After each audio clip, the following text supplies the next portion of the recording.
నాన్న, ఏంటి బుచ్చమ్మా? అది కాలేజ్ ఫీజు కట్టాలి. ఎంత? 40,000. 40,000 కట్టేద్దామమ్మా. సరే నాన్న.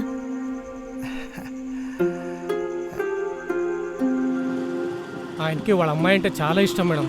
ప్రాణం ఇచ్చేస్తారనుకోండి. ఆయన చాలా మంచి మనసున్న వ్యక్తి మేడం. అంత మంచి వ్యక్తిని నా జీవితంలో చూడలేదు, అసలు చూడబోను కూడా. అవును మేడం, ఇవన్నీ మీరెందుకు అడుగుతున్నారు? జస్ట్ మామూలుగా అడుగుతుంది భయ్యా. ఓకే. అవునన్నా, ఇప్పుడు మీ గురుగారు ఏం చేస్తున్నారు? ఎక్కడో కూరగాయల మార్కెట్లో పనిచేస్తున్నట్టు తెలిసింది. ఏదేమైనా తన ఆకలితో ఉంటాడేమో కానీ